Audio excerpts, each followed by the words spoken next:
A solidariedade marcou o ano para a agropecuária do Rio Grande do Sul.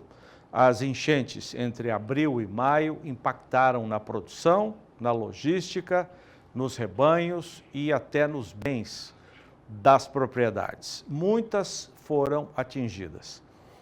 Uma das importantes ferramentas de apoio ao Estado, ao produtor, às pessoas, foi o Instituto Desenvolve Pecuária, que, unido com outros setores da economia, arrecadou fundos de apoio ao homem do campo e às indústrias e propriedades rurais no Estado. Nós vamos conversar com a presidente do Instituto, Antônia Scalzilli, que está em Porto Alegre, sobre o trabalho realizado neste ano. O Instituto, pelo que soubemos, alterou o seu perfil inicial, que era com outra atividade, para atuar também na área do socorro. Muito boa noite, obrigado pela sua entrevista.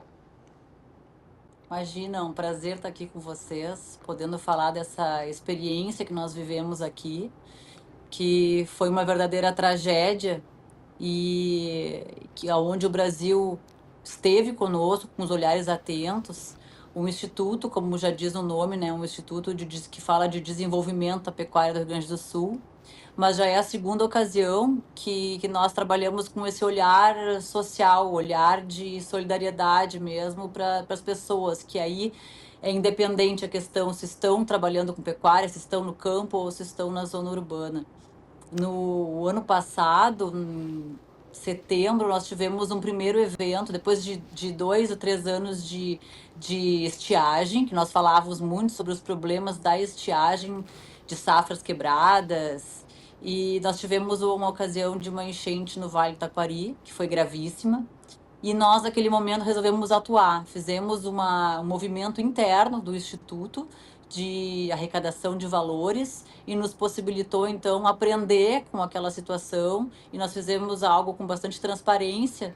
E nesse segundo evento, que aí essa catástrofe foi todo no estado, claro que áreas piores e áreas menos comprometidas, mas nos possibilitou, então, que as pessoas e empresas que viram como nós lidamos naquela primeira experiência viessem conosco. Então, foi um movimento nacional e até internacional, porque houve parceiros que aportaram valores no Instituto de fora da Europa, de outros países, aqui do Uruguai, os vizinhos. Então, foi algo que nós entendemos que as pessoas perderam as casas, perderam entes queridos, perderam móveis, os solos foram deteriorados, rebanhos, especialmente o rebanho leiteiro, que é a área onde se situa o nosso rebanho leiteiro aqui do estado foi a área muito afetada, então uma perda muito grande de genética. Nós fizemos, então, distribuições de valores com cartões, e nós fizemos quatro leilões, parceiros do Brasil todo fazendo leilões para arrecadar valores. Arrecadamos em formato de parcelas, como todos aqui sabemos que são feitos os leilões, 30 parcelas. Então, mês a mês, nós temos valores entrando. Então, todos os meses, nós estamos seguindo, ajudando as pessoas, porque, conforme vocês sabem, essa tragédia foi algo que a gente ainda percebe o tamanho dela. Falam-se em mais de uma década para a recuperação. Então, nós seguimos ajudando mensalmente várias famílias, tanto urbanas como rurais. Nós temos essa informação de que até agora já foram arrecadados 2 milhões e 200 mil reais. Eu queria que você atualizasse esse número e fica a pergunta, como é feita a distribuição? A expectativa inicial no formato dos leilões é que nós arrecadaríamos em torno de 7 milhões. Claro que como são parcelas mensais, até agora nós já destinamos mais de 2 milhões e meio de valores. Como é uma expectativa para o que está por vir, a gente sabe que existe eventualmente inadimplências, a gente não tem como confirmar que serão 7 milhões, mas nós já destinamos 2 milhões e meio em dois formatos. O primeiro formato são de cartões de utensílios, tá?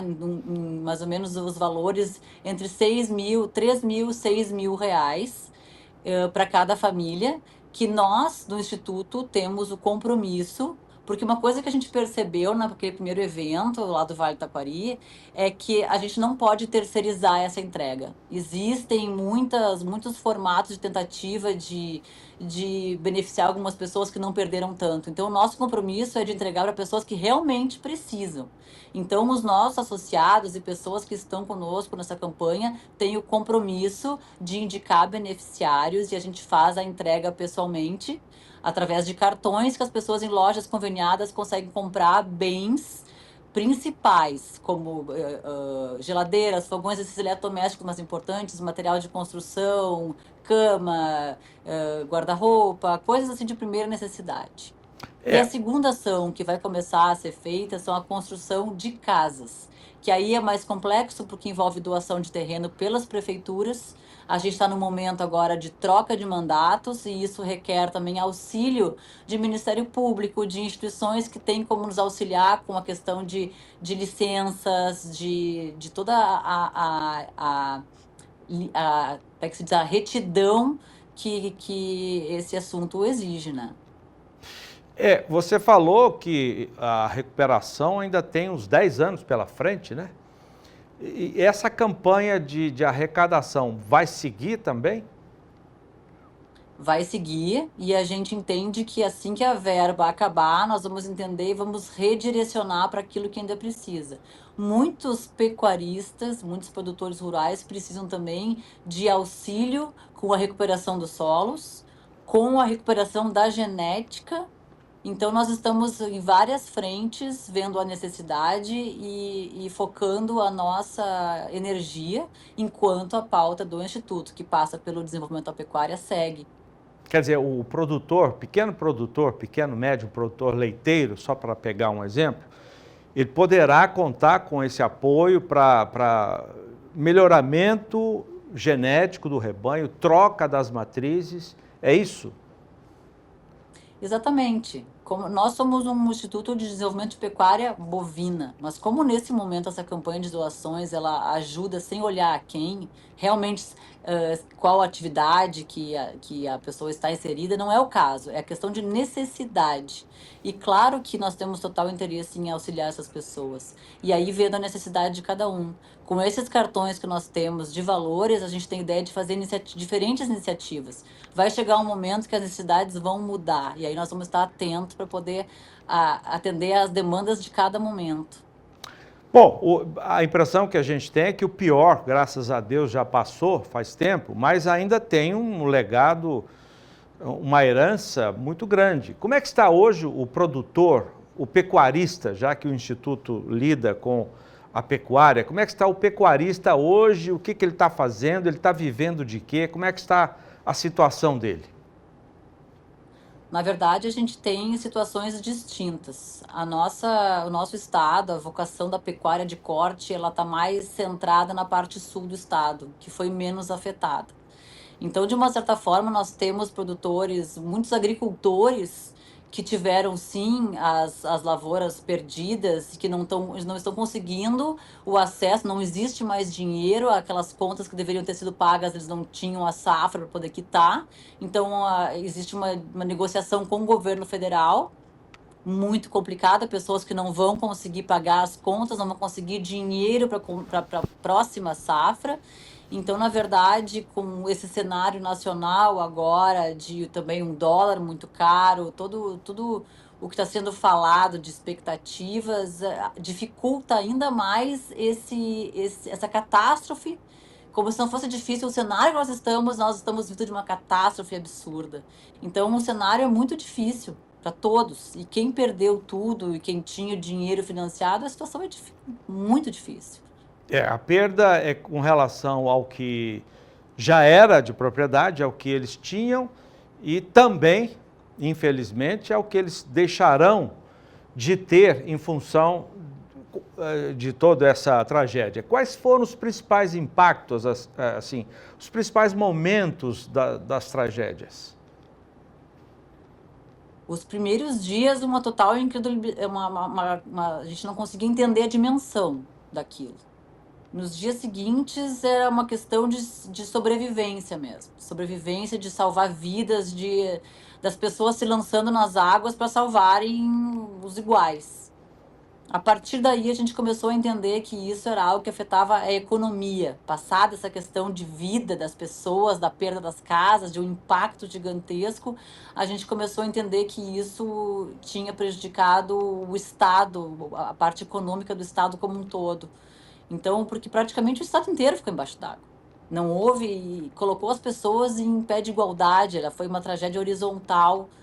Então, isso ninguém entendeu num primeiro momento. Houve um chamamento do governo estadual para as empresas privadas, para o setor privado, que estivessem juntos numa tentativa de entender e focar na reconstrução. Nós falamos aqui agora em reconstrução. Focamos nas vidas e agora é o momento de focar na reconstrução do Estado. E- Essa parceria do setor privado junto ao governo federal, ao governo estadual. Essa reconstrução está caminhando, tem entraves? Como é que você define esse período? Sim, sim, é incrível como de situações trágicas a gente consegue se unir e sair mais forte. Nós ficamos até menos de um mês, ou um mês, sem aeroporto. Estávamos isolados, a logística do Estado muito complicada. Mas o povo, junto ao setor público, estamos de mãos dadas e as coisas estão acontecendo. E a gente, com essa força, a gente tem a expectativa de superar essa marca que foi dada de uma década de prejuízos.